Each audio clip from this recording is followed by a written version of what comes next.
चलिए, राजीव से अभी संपर्क टूट गया, लेकिन जहां से राजीव ने अपनी बात छोड़ी है वहीं से हम शुरू करेंगे। एक्सपर्ट का तब तक रुख कर लेते हैं। रिटायर्ड कर्नल दिनेश नैन साहब, सबसे पहले सर मैं आपका रुख करती हूं। ये सरकार का जो फैसला है सर आप किस तरह से आप देख रहे हैं?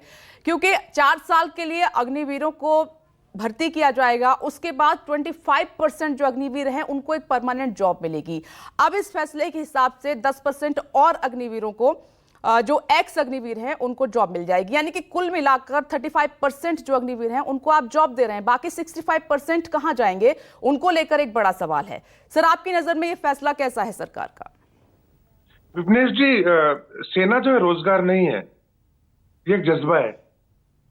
और जो चुस्त दुरुस्त की जो बात हो रही है, तो क्या 48 में, 62 में, 65 में, 71 में, कारगिल के अंदर, सियाचिन में, कश्मीर के अंदर, श्रीलंका में, ईस्ट में क्या चुस्त दुरुस्त नहीं थे? क्या यंग नहीं थे? तो लड़ाई कैसे जीत गए?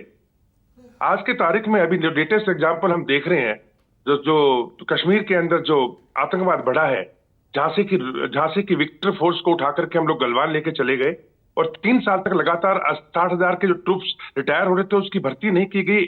2 लाख के लगभग हम लोग कम हो गए, कर दिए गए हैं। तो 12 लाख सेना तो पहले से थी, अब 10 लाख हो गई है। और वहां पे जो है दुश्मन घुसना शुरू हो गया। अभी अभी अभी अभी हमारी जो गवर्नमेंट है वो उन्होंने एक स्कीम लॉन्च अभी निकल के आई है खबर के, $1 बिलियन कल वो हाइड्रो इलेक्ट्रिकल पावर्स जो है अरुणाचल में करने जा रहे हैं। कल एक चीन ने उसका बड़ा कड़ा विरोध कर दिया है और शायद वो भी आगे आ जाए सीना तान करके, जैसे गलवान में आया था।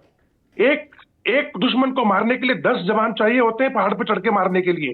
वहां पे कौन सा टैंक चढ़े, कौन सी मशीन चढ़ जाएगी अपने आप? कौन जाकर के देखेगा उसको? और रही बात ये अग्निवीर बाहर आ जाएंगे, अग्निवीर बाहर आने के बाद क्या खैरात है? उनको गोद लिया जा रहा है।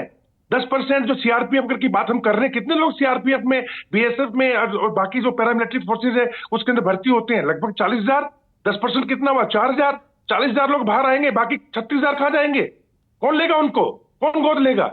और इस तरह की भावना करके जो हमारी सेना के अंदर जो डिस्टर्ब किया जा रहा है, हम तो ये जानना चाह रहे हैं कि ऐसे कौन से देशभक्त हैं तो सेना के साथ खिलवाड़ कर रहे हैं? क्यों, किस लिए? और उसका आप देख रहे हैं परिणाम उसका। अभी पिछले 50 के करीब लोग मारे गए, सिविलियन से लेकर आर्मी के लोग, जो हमारे कश्मीर के अंदर है। वहां पे सेना की कमी है और सेना की कमी का फायदा दुश्मन उठाएगा। तो सेना को बढ़ाने के बजाय, क्योंकि हमें अब 2 फ्रंट पे लड़ाई लड़नी, पहले जो सेना थी 12 लाख वो पाकिस्तान के हिसाब से थी, अब चीन से भी लड़ना है। तो कहां से लाएंगे सेना? कौन आएगा उस टाइम पे? तो क्या हम उस समय का इंतजार कर रहे हैं जब हमें मतलब कुछ हादसों से गुजरना पड़े और फिर इतनी जल्दी ये रिकवर हो जाएगा क्या? कि 2 लाख जो कमी है सेना की, कहां से रिकवर हो रही है? कौन कर रहा है रिकवर इसको? एक ऑफिसरों की कमी है, 8 से 9 हजार ऑफिसर नहीं आ रहे। ये किसी भी देश के अंदर, विपनेश जी, किसी भी देश के अंदर अगर आपको सही लोग सेना के अंदर चाहिए, सही मटेरियल चाहिए, तो आपको सेना के अंदर खर्च करना पड़ेगा, अट्रैक्टिव बनाना पड़ेगा, तभी वो लोग वहां पे आएंगे। वरना तो क्या आएगा? एक काम चलाओ लोग, और काम चलाओ से क्या देश की गरिमा, सेना की गरिमा बन पाएगी? क्या हम लड़ पाएंगे? तो हम लोग इंतजार किस चीज का कर रहे हैं? मैं समझता हूं कि इसके साथ में, सेना के साथ में सरेआम खिलवाड़ किया जा रहा है और इसका देश को बहुत बड़ा हर्जाना देना पड़ेगा, एक स्टेज पे आके देना पड़ेगा। अगर इतनी अच्छी योजना है और बीएसएफ से लेकर सीआरपीएफ के जो अभी आपने देखा चीफ बड़े गोद लेने को तैयार तत्पर बैठे हैं, इतनी अच्छी स्कीम है, तो क्यों नहीं पैरामिलिट्री में पहले लागू कर देते हो भाई?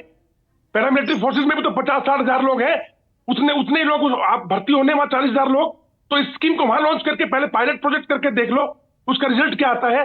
सेना के साथ में क्यों कर रहे हो? सेना ने क्या बिगाड़ा है? और या फिर क्या ऐसी कोई लॉबी है जो सेना को कमजोर करना चाहती है? पता नहीं, लेकिन मैं समझता हूं देश हित में बिल्कुल भी नहीं है और इसके ऊपर हमें विचार करना चाहिए। सिद्धार्थ यादव जी, जवाब दीजिए। ये जो योजना अग्निवीर आप लेकर आए हैं, एक्सपर्ट का यही कहना है कि ये देश हित में बिल्कुल नहीं है। एक तो बेरोजगारी का आलम है, आप देख लीजिए कितनी घटनाएं घट चुकी हैं, अभी गुजरात से एक सामने आई है। दूसरा, सेना में भारी कमी है और इस योजना को एक्सपर्ट बिल्कुल भी अच्छा नहीं मान रहे हैं, अग्निवीर योजना को।